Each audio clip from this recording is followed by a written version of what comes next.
As a child, Heather Penny fell in love with aviation right here in northern Nevada at the Reno State Airport. She's best known as one of the first female fighter pilots to take to the U.S. skies, and especially during the September 11th attacks. Yeah, she's got a pretty incredible story, and we were able to catch up with her last week when she returned to the area to speak at a fundraiser. Andy Guevara reports. Her gentle manner and warm smile are genuine, but so are her fierce loyalty and grit. And Heather Penny says she gets it from her family. My father was a pilot, my grandfather was a pilot, and my father was a fighter pilot. Penny grew up in Sparks and says she loved watching the jets at the Reno State Airport. But what really hooked her were the stories she heard from her dad and the men on his squadron. They were sad, they were joyful. I mean, it was just everything that I had hoped it would be. But her dreams would not be reality until 1993, when Congress finally allowed women to become fighter pilots. I was fortunate enough to be hired by the D.C. Air National Guard in Washington, D.C., the 121st Fighter Squadron. And when I went through all the training and showed up on base, I was their first and only female fighter pilot. Penny made history again on September 11th, 2001, when she and her commanding officer were given an urgent order. We're asked to go on a one-way mission. It was essentially a suicide mission to find Flight 93. With no ammunition aboard, the fighter pilots would have to ram Flight 93 with their jets. The hijacked plane was headed to crash into the Capitol building in Washington, D.C. Any other service member would have been willing to do the same thing. Penny says the true heroes were the passengers of Flight 93, who lost their lives when they forced the plane to crash onto a field in Pennsylvania. But sharing her experiences from 9/11 and her 2 tours of duty in Iraq have helped the pilots see patriotism and loyalty in others. Where they connect to that special part inside of that we all have inside of us, of courage and service. And recently, Heather's oldest daughter surprised her, admitting that she too would like to be a fighter pilot, just like Mom. With Someone to Know, I'm Andy Guevara for Channel 2 News.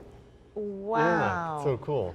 And the amazing thing is, during that speech at the fundraiser, you could hear a pin drop. People were mesmerized by her story, and she has such an ability to share something that was obviously so scary, but in an empowering way for all of us. We can all be heroes, she said. Yeah, exactly. And just to think that she would know that she was leaving the airport to ultimately on a one-way trip, one-way mission. Yeah. Incredible.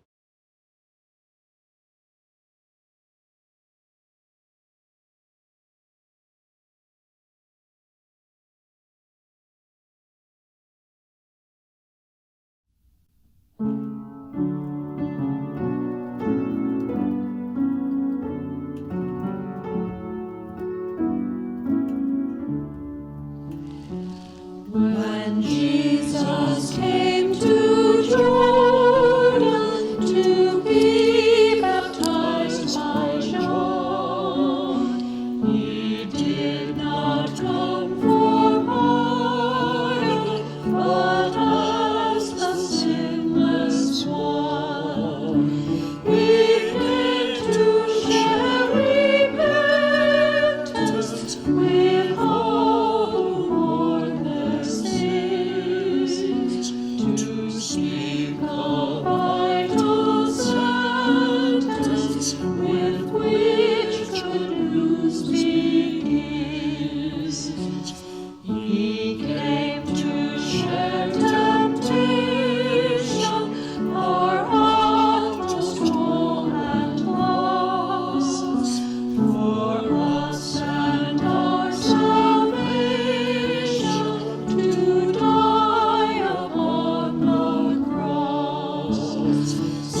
Jessica here, and I'm back with my fruit bowl because we're still talking about the fruits of the Spirit.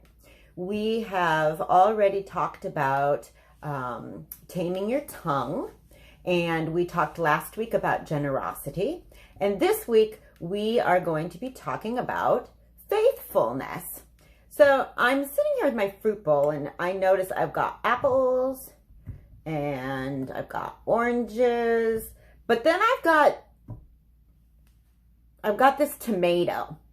Now, is the tomato a fruit or is it a vegetable? Well, I had to do some research about this. According to science, tomatoes are fruits because a fruit, by definition of science, has seeds and they grow from the flower of a plant. So like other fruits, tomatoes, they get small little yellow flowers on their vine, and they usually have, I'm sure you know, they have a bunch of seeds. And those seeds you can plant and use them to grow more tomatoes. However, the tomato has a little bit of an identity crisis because it also is called a vegetable sometimes. And the reason it's called a vegetable sometimes is because tomatoes are often used along with other vegetables in cooking. So even though they're technically a fruit by scientific standards, in culinary spheres, that is cooking, they kind of have a reputation for being a vegetable.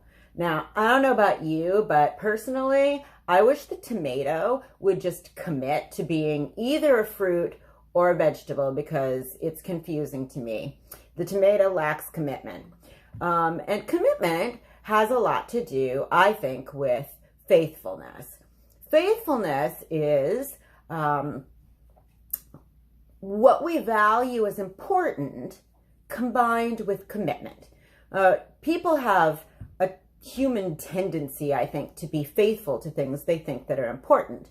Maybe it's their friends or their school or an athletic team or maybe even a certain kind of an automobile or video game. Now, me personally, I am a faithful wearer of hats indoors.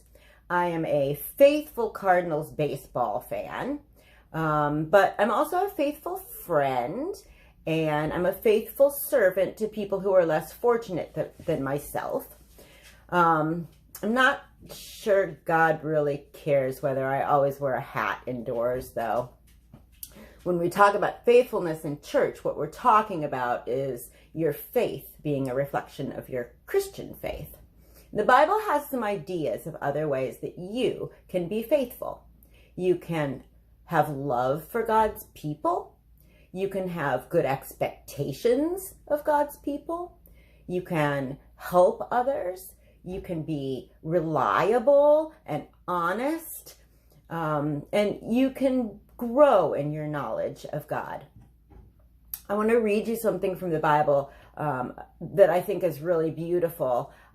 This is how James puts it in James 2, verses 14 through 17.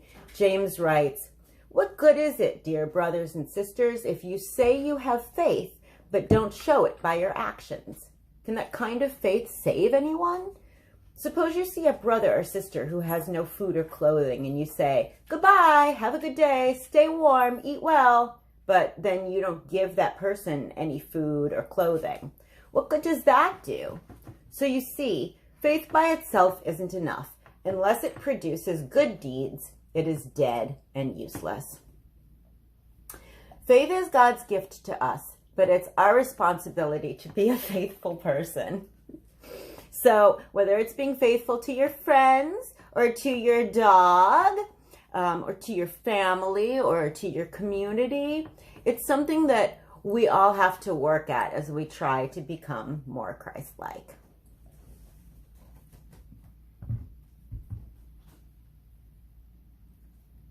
Arlo likes apples. Fruit of the Spirit. Love the fruit. Bye, everybody.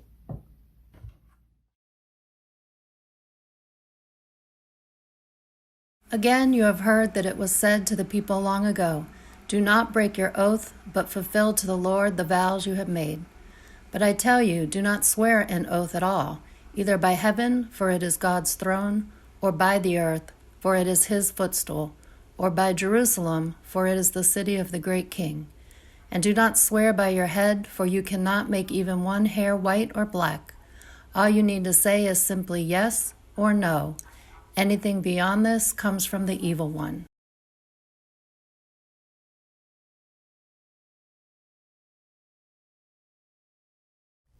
One of the lesser-known Greek goddesses is Pytho, the goddess of persuasion.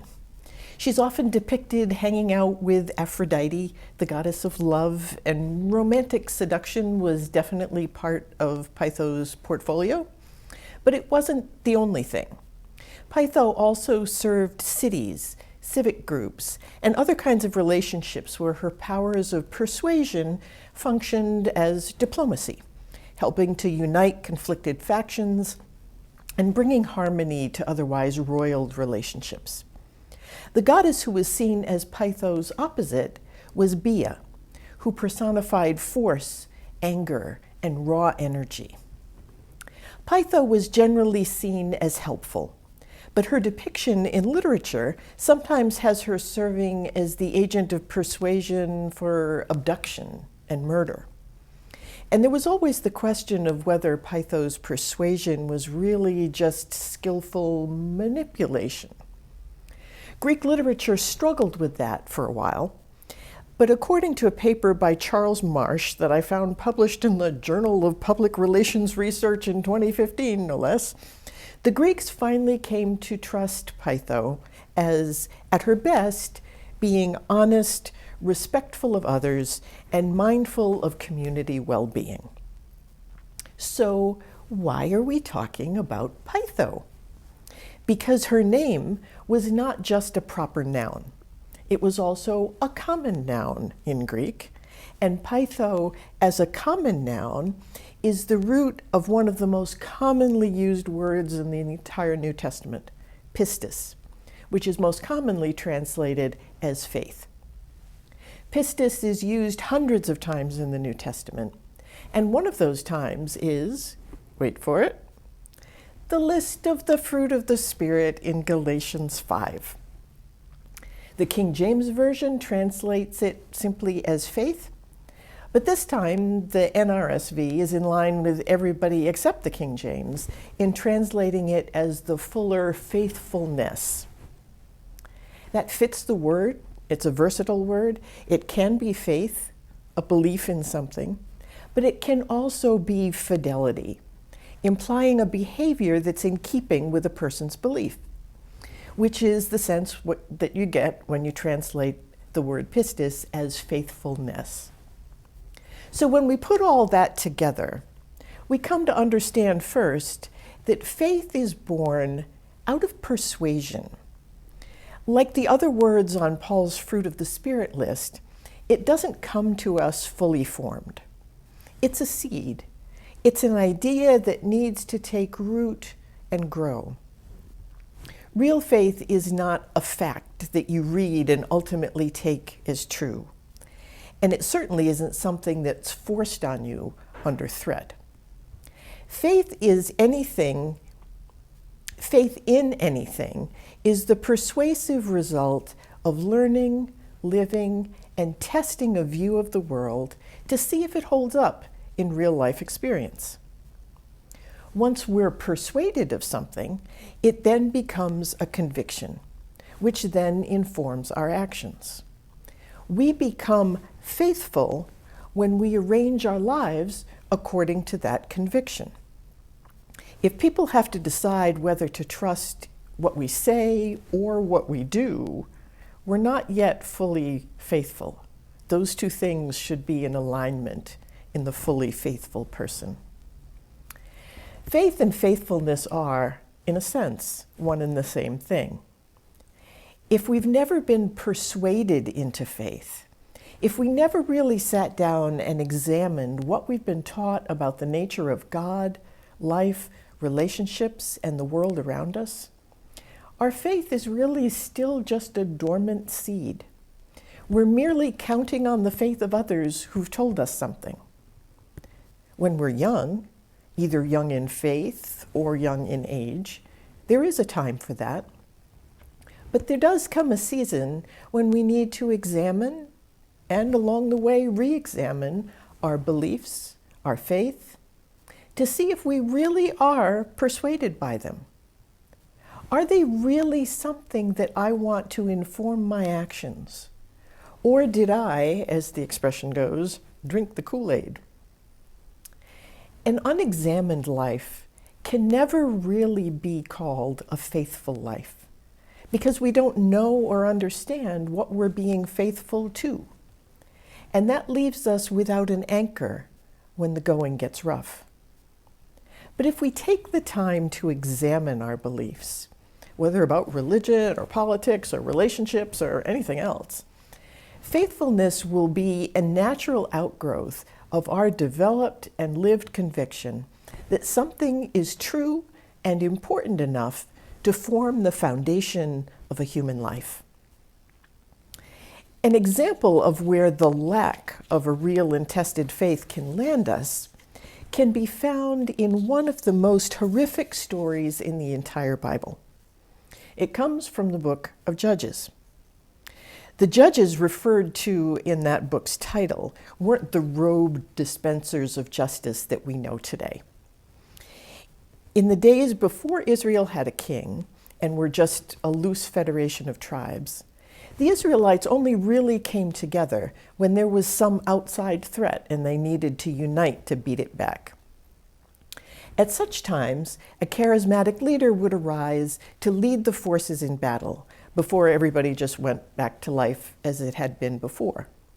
Those charismatic battle leaders were known in the Bible as judges in that period, in that book. There were other judges doing other things, but for that time in the book of Judges, that's what a judge was. And there were 15 such judges whose exploits we learn about in the book of Judges. And the 9th of them was a man named Jephthah. His story is in Judges chapter 11 and the start of chapter 12. You may have heard of his father, Gilead, but Jephthah's mother was a prostitute. And because of that, Jephthah's brothers drove him out of the house so that he would not be able to inherit anything from their parents.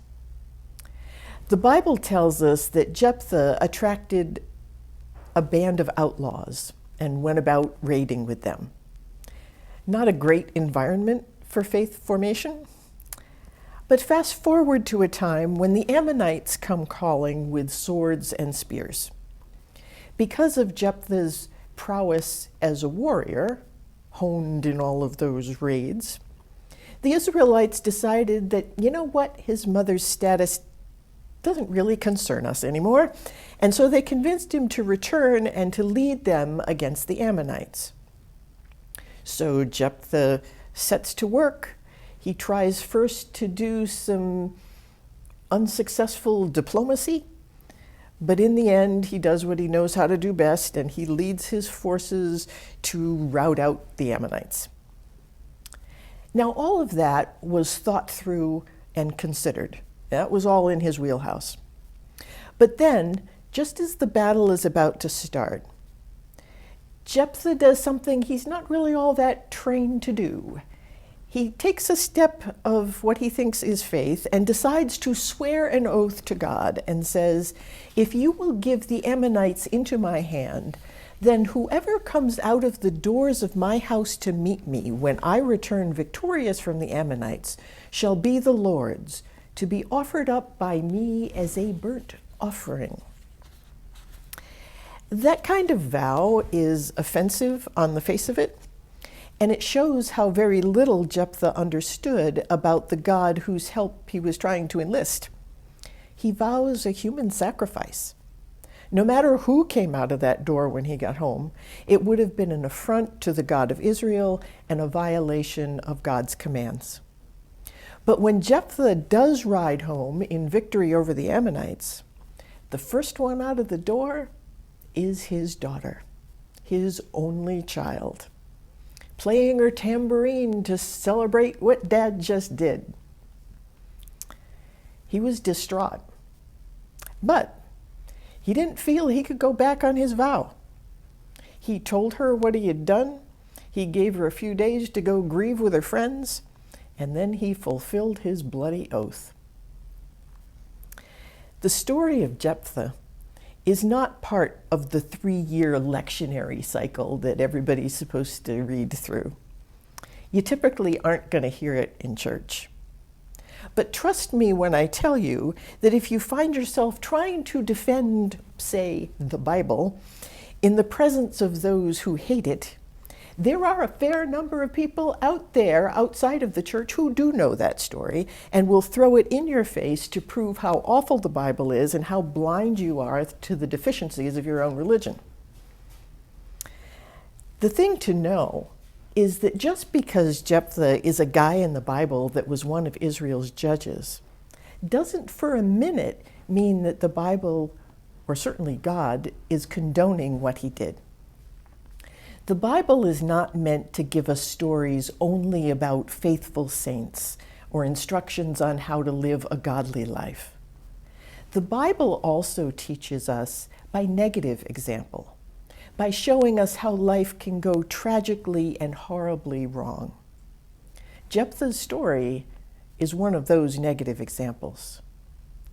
Jephthah's story also provides an example of something we often confuse with the concept of faithfulness: taking and keeping an oath or a vow. Jephthah was faced with a dilemma.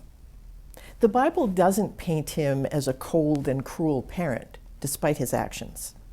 The Bible gives us a man horrified at what he'd promised, but not discerning enough to understand that keeping his vow was not automatically the most faithful thing to do in his situation.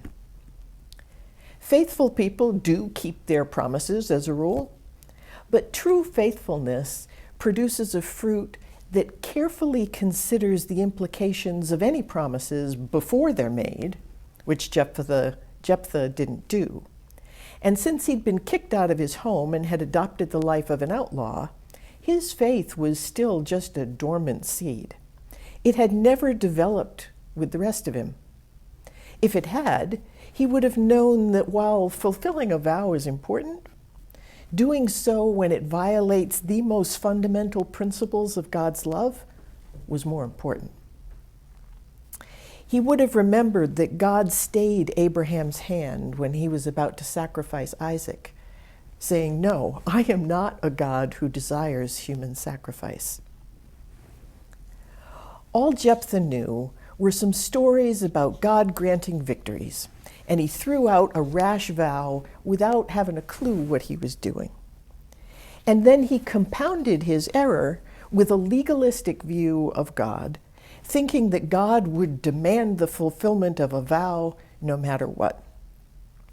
Jephthah led the people of Israel to victory in battle, but his story became a stain on the history of his people, all because he had never taken the time to nurture and grow the seed of his faith.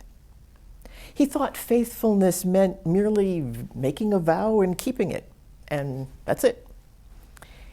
If only someone had told him that the truly faithful actually don't need to make explicit vows or take oaths at all. Which brings us to the passage from Matthew 5 that we read earlier in the service, Matthew 5:33 to 37. There's an almost identical passage to that in the book of James. And in both of them, the action of swearing an oath is labeled as a bad thing to do. Now that always used to puzzle me. Putting aside rash oaths like Jephthah's, what about well-considered oaths, like the many that direct our public lives? What's wrong with the Hippocratic oath that doctors take to do no harm? Or the oaths taken by those serving in government or the military to uphold the Constitution and defend the country? And who can object to someone swearing to tell the truth, as everyone does when testifying in a court of law, or when a couple takes vows to love and cherish each other at a wedding? The church itself has all kinds of vows, from those taken by those entering monastic orders, to the vows we take at baptism, or when we're joining the church. Sure, we should really think about what's required before we take such an oath. But Jesus goes as far in that Matthew passage as saying that going beyond a simple promise to actually do an oath comes from evil. Why on earth would he say that? Think through it for a minute. When we take an oath and swear on a Bible or anything else of great importance, we're signaling that we really, really mean this. We're gonna do this. By golly, I swear to tell the truth, the whole truth, and nothing but the truth, so help me God. Well, excuse me a minute, but what is that telling me about all the other times that you speak? Are you saying you're not generally in the habit of telling the truth, but you really for sure are now because someone will charge you with perjury if you don't? By emphasizing the seriousness of a commitment with an oath, we're subtly implying that without the oath, we might be considerably more lax and need some kind of outside accountability or consequences for violation to keep our promises, to tell the truth, to do the right thing. I think the condemnation of oaths in the Bible is simply affirming what Jesus says here. If you're asked to do something, simply let your yes mean yes and your no mean no. No theatrics of swearing on a stack of Bibles. Just mean what you say and say what you mean. I don't think we need to get legalistic about these passages and refuse to be sworn in at jury duty, or not have wedding vows, or refuse to take an oath that ensures consequences for violation when society entrusts us with positions of power and authority. And there are times when human nature might suggest that making a public vow will help us to keep some of our maybe less faithful instincts in check. We don't come to this faithfulness thing all at once. Perfection goes on through a lifetime. The point Jesus is making, I think, is that faithful people are people who have been so persuaded by their beliefs that they have gained the courage of their convictions and can be counted on, at least generally, to live out that faith in their day-to-day lives. For the faithful, truth-telling is the rule, not the exception. And those who know such people don't need them to swear on a stack of Bibles in order to believe their words. They've already proven their integrity with their lives. Keeping our word and telling the truth only when we've made an oath, or only within the literal bounds of a vow, is not really being faithful at all. We should also note that faith can be misplaced. It's possible to be faithful to a horrific and evil ideology. We see that day in and day out. That's why faithfulness is just one of the fruit in Paul's list. Paul's faithfulness has to mix well with the kindness, the generosity, and the gentleness we talked about last week. This faithfulness, this pistis that springs from the Holy Spirit, exhibits self-control, beginning with carefully choosing the words we let loose in the world. Most of all, it's faithful to the spirit of generous, humble, and expansive love that the Bible says is the essential nature of God. In this world, we may be required to take an oath.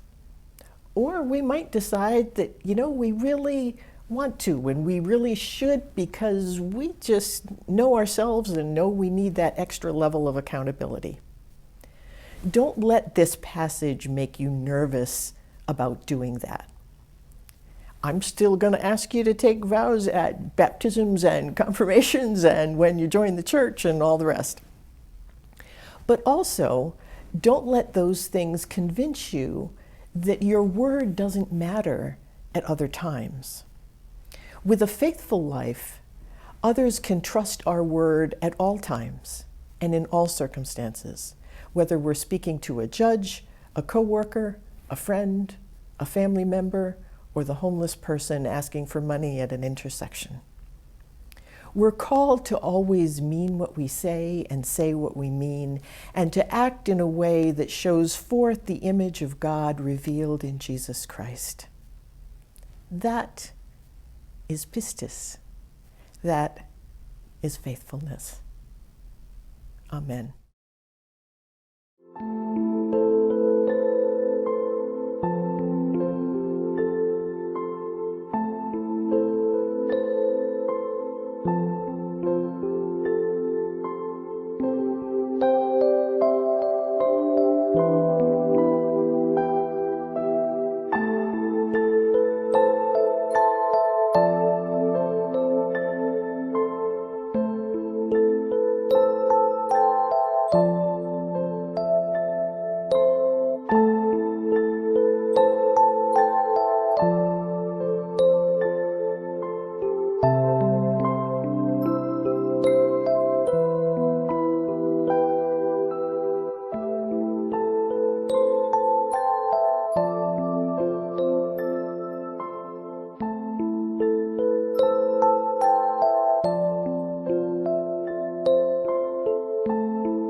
We return to God a portion of what has been given to us for God's work in our shared ministry. Friends and members are asked to prayerfully consider giving in support of Crawford's ministries and operations. You can give electronically by clicking the button in the weekly messenger or on our website, or mail a check to 34 Dick Street, Winchester, Mass. 01890. And now you can also text Crawford UMC to 44321. Thank you.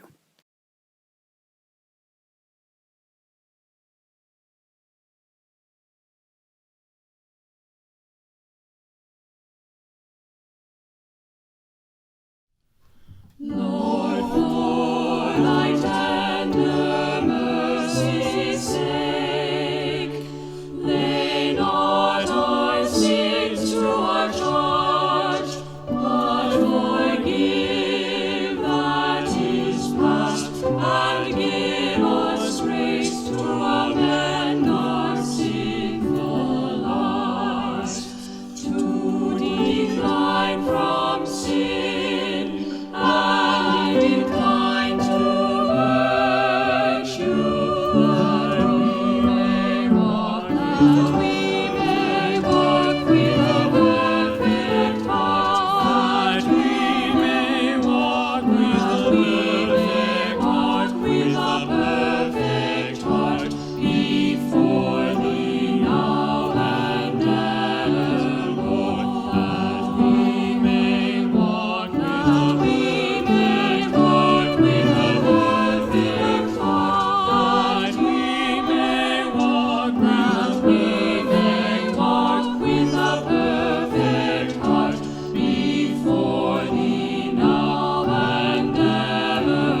You cannot reap a harvest without first planting seeds.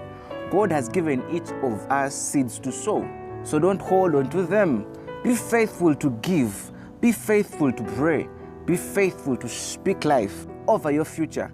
Develop faithfulness in the small things. Develop faithfulness in your character. Be on time.